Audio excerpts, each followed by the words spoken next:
Bible. But anyhow, so he had a lot of money, so he got her this the best attorney in Santa Cruz, which is actually, if you look into it, I mean, the best attorney is usually the meanest, kind of a mad dog, and I'm not going to name names, but he was vicious, and he lied to me straight up. He said I couldn't stop her from going. That was a lie.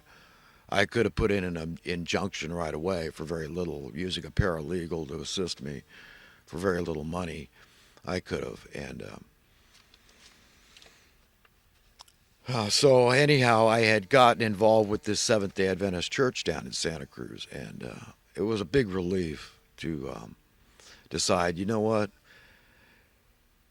I got to find out more about this church. And all I knew about the Seventh Day Adventists was that they were a bunch of vegetarians, and so I thought, well, let me check out these hippies, But I found out they were really a straight-laced group of people, and actually find their company very pleasant, comforting, and I stuck with them. I liked the people a lot.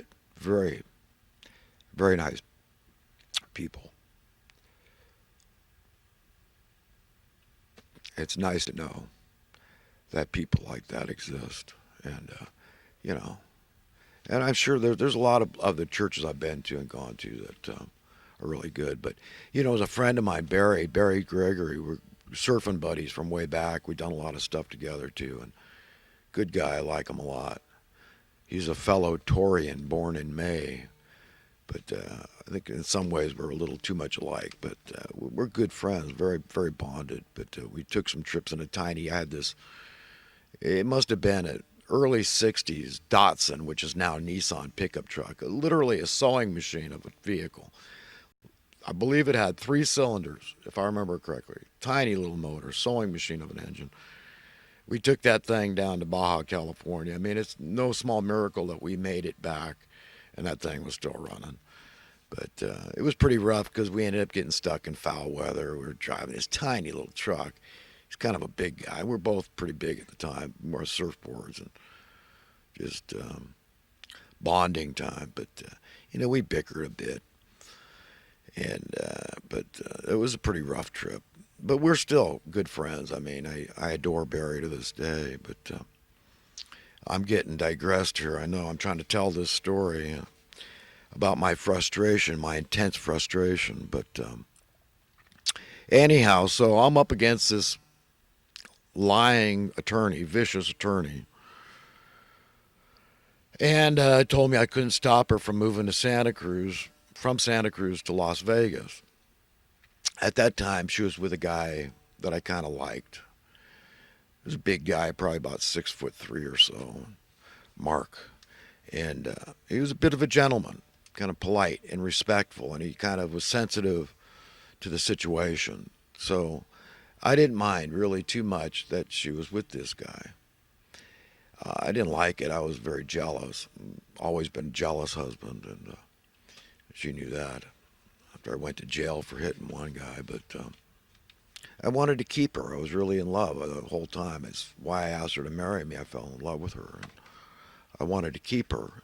So I think anybody understands, even Scripture understands. I mean, you read the writings of King Solomon, and he talks about these kind of guys. They got this Messiah complex, and they go after the injured bird, so to speak. And these guys don't want to play on a level playing field. They're not. They don't like the single women, the unattached.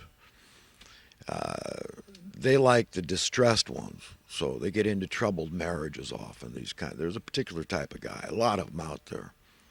So it doesn't help to think that you get rid of one and you're over, because there's all sorts of guys that are willing to swarm your wife. And believe wives are, for whatever reason, they're more attractive. I don't know what it is, but there's something about a woman that knows she's very, very much wanted, that gives her this power, this ego almost, that's very attractive to these kind of guys. They smell it like a shark smells blood in the water. And so it's very easy for them to hook up with these kind of guys. And a lot of them are very bad news. But she moved to Vegas with Mark. And as soon as she got down there, she got a job at the Hacienda. It's gone now.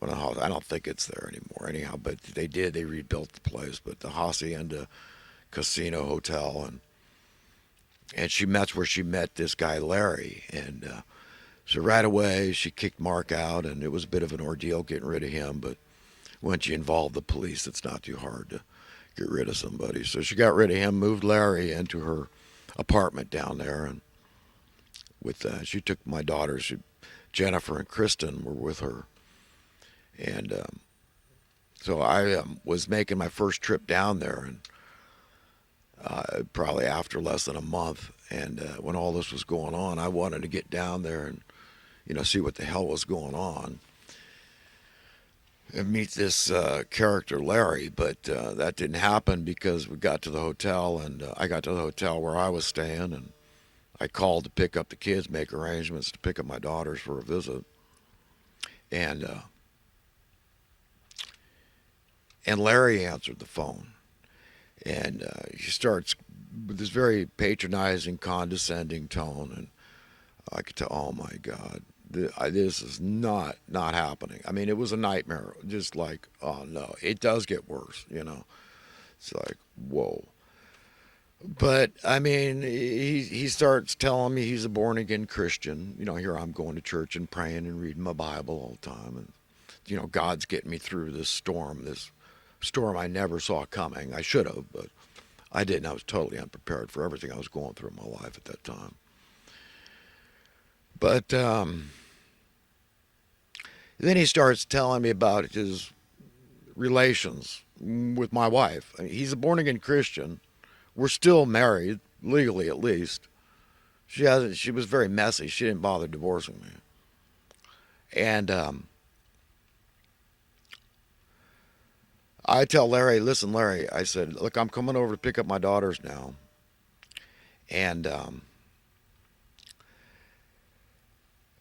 I forget everything I said, but right away, I knew I was fit to be tied, literally. I don't own a weapon. The only weapons I have are my bare hands. And that's the way it's always been with me. And I can't tell you. I mean, nobody divulges where they're at this moment in time. I mean, nobody puts a sign up on their front yard saying, hey, this is a gun-free zone. I'm a big supporter of the Second Amendment. So let's be very clear about that. I always have been, and I am to this day. But the point is that we're going back to 1990. And so I called the cops, and the reason I called the cops was to escort me to pick up my daughters, because I didn't know how big Larry was. He could have been freaking giant. He could have been 6'8", full of muscles. And I didn't care. I was going to tear him limb from limb. I mean, that's the spirit that had overtaken me. I was literally possessed by these demonic forces that were just violent and filled with wrath and rage and just murder, was how I felt. So I did Larry a favor, and I mean, I didn't care at that point. I was completely resigned to Larry taking my life if that's what he wanted to do. It just didn't matter at that point. I was willing to die for the cause, so to speak, which was my daughters. And I was just very angry and jealous about Larry and talking about having relations with my wife, calling himself a born-again Christian, the wolf in sheep's clothing, all that was running through my mind. I just thought, no, this guy's got to learn a lesson. And, but, I protected myself because I'd already done time for hitting a guy, so I was protecting Larry and me at that point when I called the cops, and I had them escort me. But when we got to the apartment, Larry was gone. He fled. I guess he sensed in my tone that he didn't want to be there, because I didn't make any threats. I'm pretty careful about the things I say and the way I say them. I might say something like, if I hear of this happening again, I might even make it up. Like if my daughters, I sense that the guy's abusive, I'll confront him. I'll say, you know what? And it's a little antagonistic perhaps, but maybe I'm trying to get their goat and get a reaction. we'll let them swing first, sort of thing. But but if I find out you're hitting kid's mom, which I shouldn't have any concern about, right? She's with another guy, so I shouldn't care about my own kids maybe, but not her. But when I show I still care about the mother of my children, that can really piss a guy off. And I don't care. I mean, but I'll find out where his fuse is, because I got my own fuse, like every man does. And but anyhow, it worked out. I took the visit, and but from then on out, I said this is not right. So I watched him like a hawk. I know the distance from Las Vegas to Santa Cruz by heart, 530 miles, almost to the mile, at least from where I was in Santa Cruz. And I went once at least 2 weeks in a row. So 7 days. So every weekend, 2 weekends in a row, I was down in Vegas taking this trip, and it was expensive, and it was taxing emotionally and physically, and but I did it. I cared about my daughters, but I started hearing some weird stuff. He'd lock them in a room and wouldn't let one daughter turn on the lights. And when I got to talk, she was hysterical, and another one, he was spanking their little butts, and all this. And I thought, you know what? Oh, taking their pants down and spanking them, and I wasn't okay with it. And their mom had checked out because it was very unlike her. I mean, she's a very liberated type woman, very Americanized woman. She wasn't like some poor subdued woman from the Middle East, perhaps. Not that all of them are. A lot of those women like that very conservative lifestyle. We all know that. So I'm not placing any stigma on Middle Eastern women. But my wife was she didn't take nothing from nobody. She had she stood up, and she sure stood up to me. The only time there was violence in our relationship that I recall was, well, one time I did smack her, but not in the face or anything. It was not hard, and it was certainly not with a fist. But I'll regret that every day for the rest of my life. But it didn't stop her from being violent with me. If there was any violence, it was her. My daughters both remember her pouring a cold drink over my head, and she got no reaction from me then. But a man should never lay a hand on a woman in anger, ever. I guarantee, I promise, I make very few promises. You will rue it.